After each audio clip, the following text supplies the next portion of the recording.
2007 habang ako po ay nakapiit. At muling nahalal para sa ikalawang termino noong 2013. Ang pangunahing plataporma ko ay ang paglaban sa korupsyon at pagtaguyod ng reforma sa ating gobyerno. Natapos ko ang aking ikalawang termino noong Hunyo 2019. Sa pagtupad ng aking tungkulin bilang senador, marami mga whistleblowers o mga informante ang lumapit sa akin.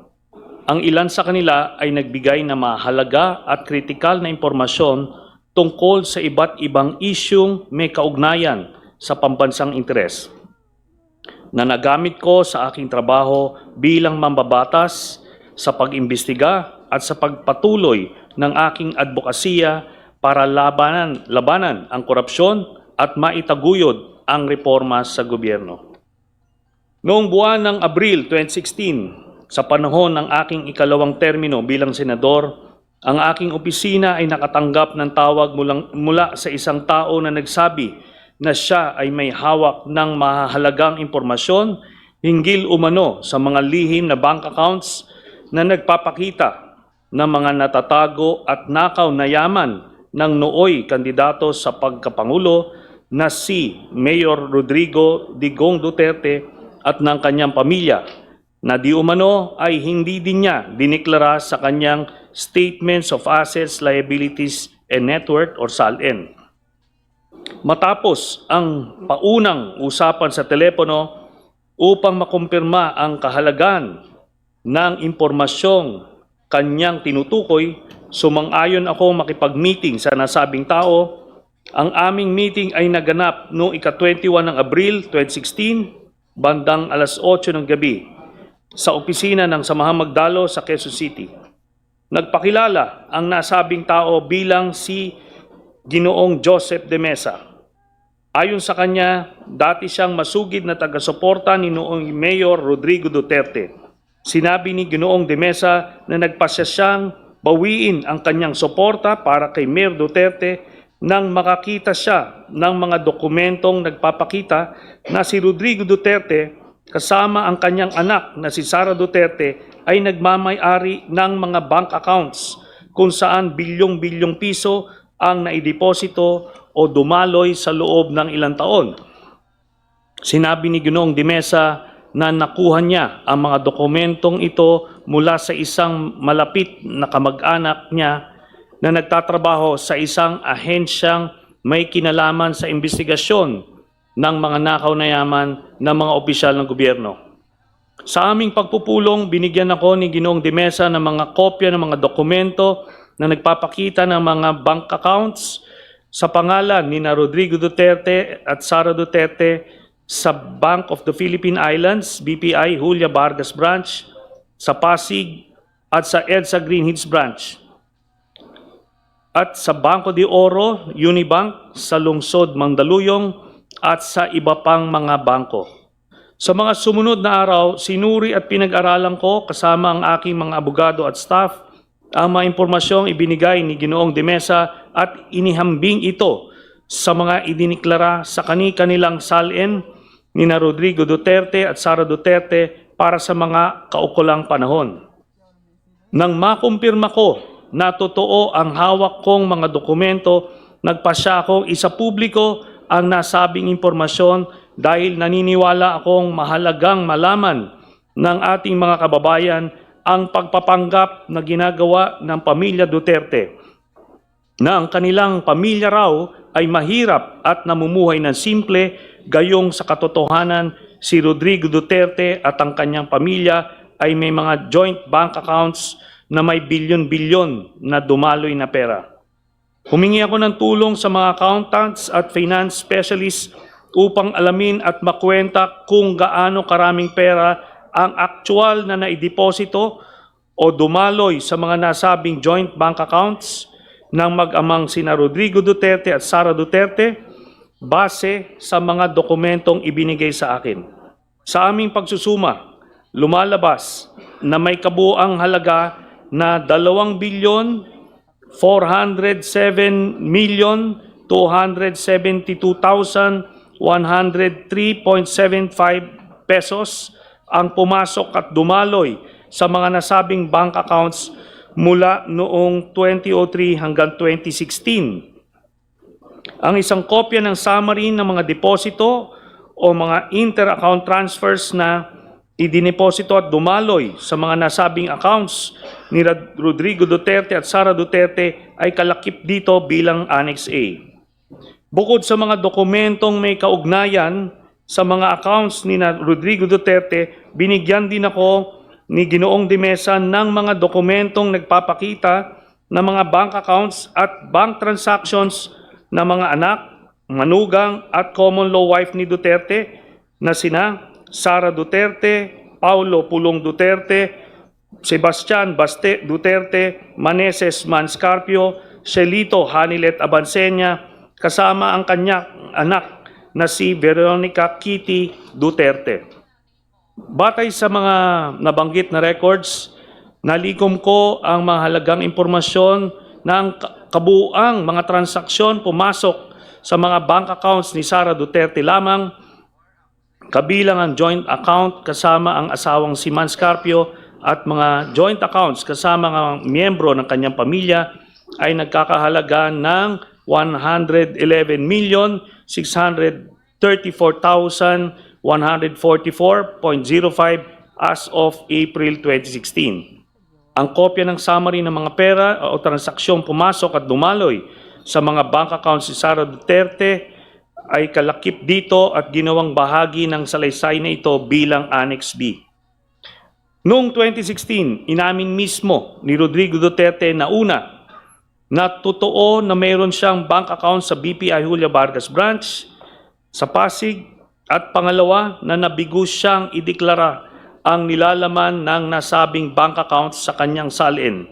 Ang pag-aming ito ni Rodrigo Duterte ay naganap matapos ko siyang hamunin na lumagda ng waiver of secrecy of bank deposits. Sa panayam ni Rodrigo Duterte sa media, ipinagtapat niyang mayroong humigit kumulang 200 million pesos na deposits sa naturang bangko at inilihim niya sa kanyang salin. Sa particular, and I quote, a little less than 200 million. Hindi naman ganong kalaki kasi walang account na 200 million, a little less than 200 million, wala na, ginastos ko na, nag-happy-happy ako. A little less than a million. End of quote, sabi ni Duterte. Ang kopya ng video ng naturang panayam ni Rodrigo Duterte sa media na siyang inilathala ng Rappler sa kanilang official YouTube account noong ika-29 ng Abril 2016 ay na-download ko at nakasave sa USB at ginawang bahagi ng salaysay na ito bilang Annex C. Noong ika-5 ng Mayo 2016, nagsampa ako ng isang complaint affidavit laban kay Rodrigo Duterte sa Office of the Ombudsman batay sa mga nabanggit na ultimate and evidentiary facts. Ang kopya ng complaint affidavit na may petsang Mayo 5, 2016 ay kalakip dito at ginawang bahagi ng salaysay na ito bilang Annex D. Noong 2017, sa panahong panunungkulan ni Rodrigo Duterte, matapos suriin ang aking reklamo, iniulat ni overall Deputy Ombudsman Melchor Arthur Carandang na merong sapat na batayan upang ituloy ang investigasyon hinggil sa malalaking bank deposits ni Rodrigo Duterte at ang kanyang mga anak at common law wife na si Hanilet Abinsenya, kabilang na rin si Sara Duterte. Ang printed na kopya ng artikulong tungkol sa nabanggit na pag-ulat ni overall Deputy Ombudsman Melchor Arthur Carandang na may sapat na batayan upang ituloy ang investigasyon na siyang inilathala ng GMA News Online noong ika-27 ng September 2017 na may caption na Ombudsman starts probe on Duterte's wealth after finding basis in Trillanes complaint, ay kalakip dito at ginawang bahagi ng salaysay na ito bilang Annex E. Bukod pa rito, sa isang public statement sa media, kinumpirma ni overall Deputy Ombudsman Carandang na magkapareho o similar ang nilalaman ng mga listahan ng bank transactions ng pamilya ni Rodrigo Duterte na isinama ko sa aking complaint at mga records at bank accounts ng pamilya Duterte na na-turn over sa kanya ng Anti-Money Laundering Council sa kanyang pag-iimbestiga. Ito ay nireport ng GMA News Online sa isang artikulo na lumabas noong ika-28 ng September 2017 na may caption na Duterte Wealth Documents from AMLAC Similar to what Trillanes has, Ombudsman. Ang printed na kopya ng nabanggit na artikulo ay kalakip dito at ginawang bahagi ng salaysay na ito bilang Annex F. Dahil dito, si Overall Deputy Ombudsman Carandang ay agad nasuspinde at kalaunan ay pinatanggal sa tungkulin sa utos ni Rodrigo Duterte. Kaya natigil ang kanyang pag-imbestiga sa mga bank accounts at tagong yaman ng pamilyang Duterte. Ito ay inireport ng Philippine Daily Inquirer sa kanyang artikulong lumabas noong ika-1 ng Agosto 2018 na may caption, Malacanang Fires Deputy Ombudsman Carandang. Ang kopya ng naturang report ay kalakip dito at ginawang bahagi ng salaysay bilang Annex G. Ang mga kopya ng mga summary ng mga transaksyon ng bangko ni Sara Duterte, Rodrigo Duterte, Pulong Duterte, Baste Duterte at ng common law wife ni Rodrigo Duterte na si Hanilet Abansenia kasama ang kanilang anak na si Kitty Duterte ay kalakip dito at ginawang bahagi ng salaysay na ito bilang Annex H, H1, H2, H3 at H4. Batay sa mga nabanggit na records, nalikom ko ang mga sumusunod na mahalagang impormasyon na nagpapakita na si Sara Duterte at ang mga miyembro ng kanyang pamilya, kabilang na ang kanyang ama na si Rodrigo Duterte, ang common law wife ni Rodrigo Duterte na si Hanilet Abansenia, kasama pa ang kanilang anak na si Kitty Duterte, ang mga kapatid niya na si Pulong Duterte at Baste Duterte ay tumanggap ng pera o nag-encash ng daang-daang milyong halaga na mga cashier's checks o personal checks mula sa isang kilalang drug lord na si Sammy Uy, na kilala rin bilang Samuel Uy, gaya ng mga sumusunod. On March 17, 2011, nakatanggap si Sara Duterte ng 7,440,846.07 pesos mula sa drug lord na si Sammy Uy. Noong 25 October 2011, nakatanggap muli si Sara Duterte ng kaparehas na amount na 7,440,846.07 mula sa drug lord na si Sammy Uy. And after 6 months, nakatanggap muli si Sara Duterte, April 24, 2012, nakatanggap si Sara Duterte ng parehas na amount, 7,440,846.07. Ang total na tanggap ni Sara Duterte mula kay drug lord na Sammy Uy ay 22 Excuse me, million. Senator Trillanes. Yes. Sandali lang po. Meron lang pong...